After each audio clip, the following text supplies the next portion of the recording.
Mr. Ren Hongbin, Chairman China Council for the Promotion of International Trade,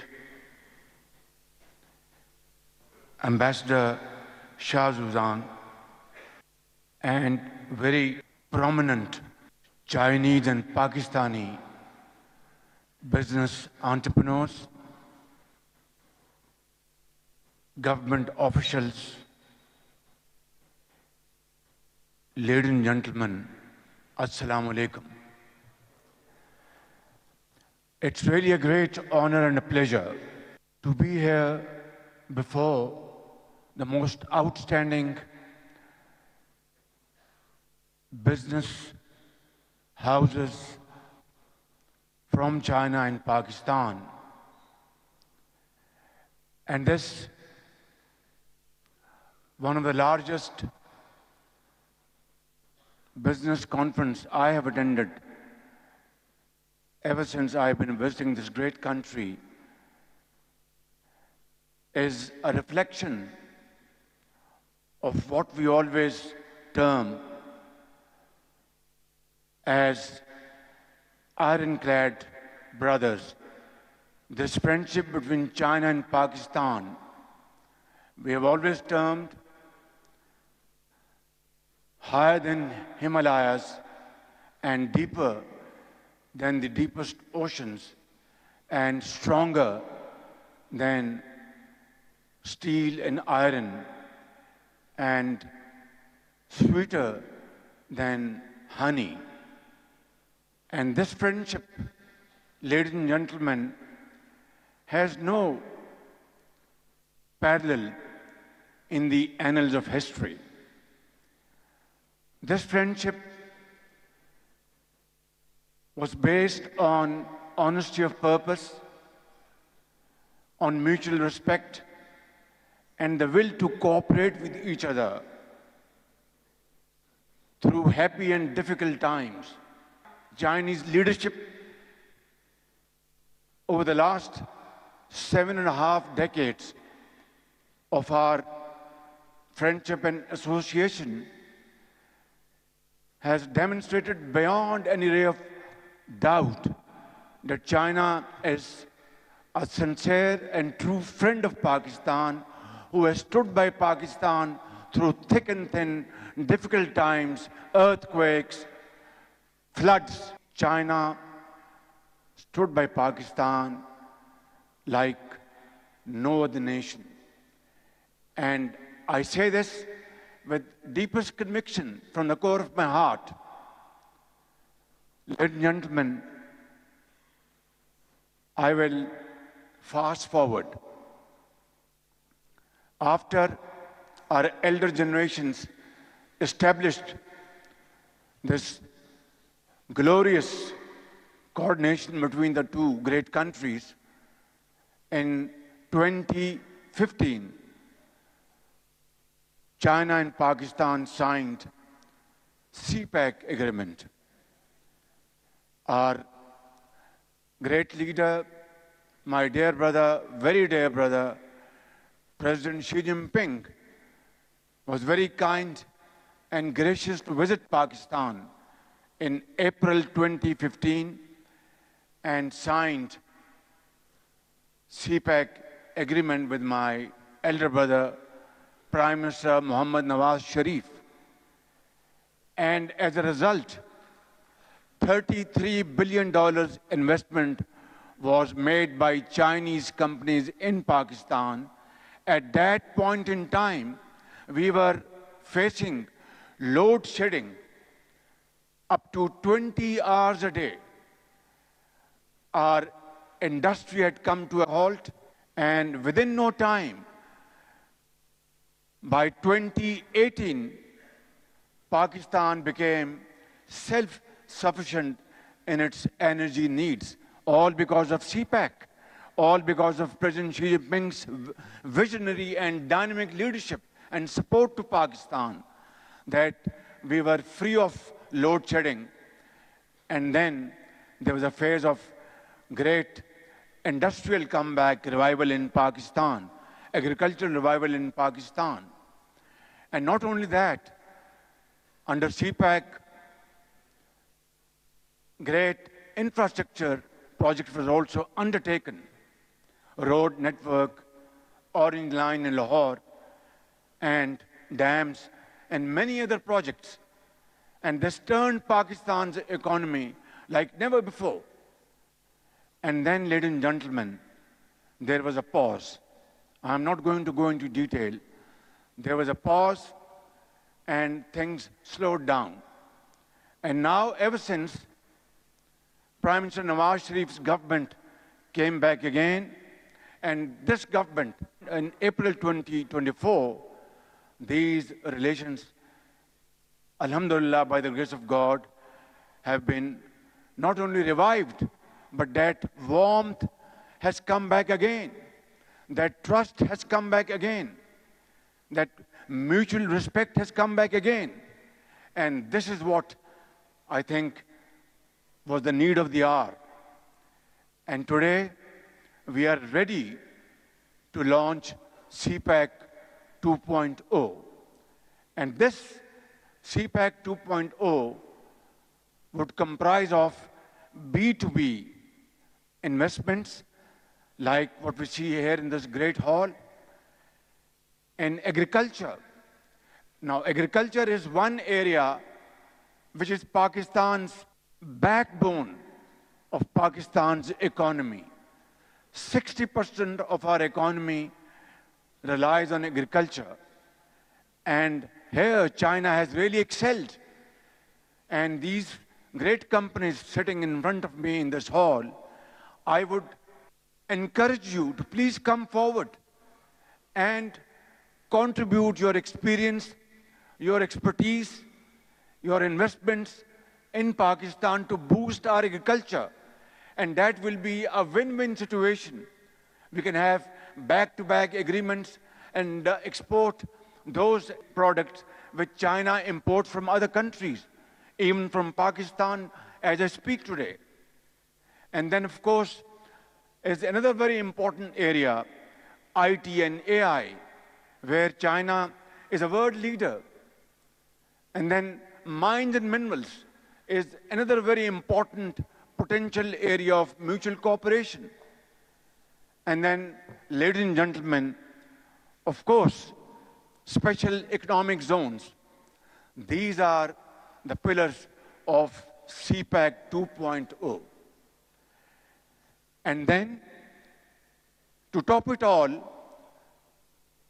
that area of Chinese industrial houses, which is no more competitive with other countries for a variety of reasons. For example, labor in this country has become expensive.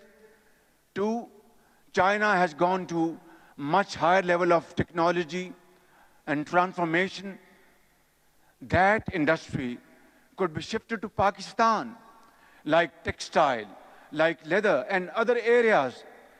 And the combination of Pakistani cheaper labor, skilled labor, cheaper, and joint ventures between Pakistani entrepreneurs and Chinese entrepreneurs, we can convert this opportunity into a great win-win equation between China and Pakistan. Produce those items in Pakistan, be competitive and export to third countries, and Chinese investors would have their profits and Pakistani investors would have their profits. So this is, I think, the sum total crux of CPAC 2.0. And I would encourage all Chinese investors sitting here in this hall and those who are not here, please make use of this opportunity. And I want to tell you very frankly, for this purpose, I have brought along with me government official delegation here in Beijing. Here we have federal ministers ranging from agriculture, IT, commerce, finance, and of course, power sector and other areas which have mutual relevance. And that shows, ladies and gentlemen, that how much importance we attach with our economic relations with this great country, China. And I think I'm here speaking to you first as Chief Executive Officer of Pakistan and then as the Prime Minister of Pakistan, because if our economy strengthens, everything would fall in place. Today, Alhamdulillah, I can say, with your great support, Pakistan's economy is now stable. Our macro indicators are reflecting progress in future, in short term, medium term, and long term, inshallah. And this all happened because of President Xi Jinping's personal commitment to Pakistan. And now we are ready to compete with other countries in this race of economic development with Chinese cooperation. But the question, obviously, which is concerning most of you, is about security in Pakistan. But I want to make it clear before this August assembly of great leaders that security of Chinese brothers and sisters in Pakistan is paramount for all of us. So, ladies and gentlemen, I want to say sky is the limit. Please come forward and change the landscape both in terms of Chinese progress and welfare and Pakistani progress and prosperity. And obviously, I want to also address one point that delays take place, there are impediments, and things don't move efficiently enough as you expect from your standards here in China. And I think you have a point over there. Let me assure you, my very dear Chinese brothers and sisters, along with Pakistani entrepreneurs, that we will not tolerate even a second's delay in taking decisions to facilitate you to invest in Pakistan. Owner of Challenge Group, the gentleman sitting in front of me, 3 weeks ago, he was in Islamabad. And he said, Prime Minister, we have been facing some problems and it has taken months and the issue hasn't been resolved. I was sitting with my cabinet colleagues and I said, within 24 hours, resolve this issue. Ladies and gentlemen, his issue was resolved within 24 hours. And this is what I want to assure you.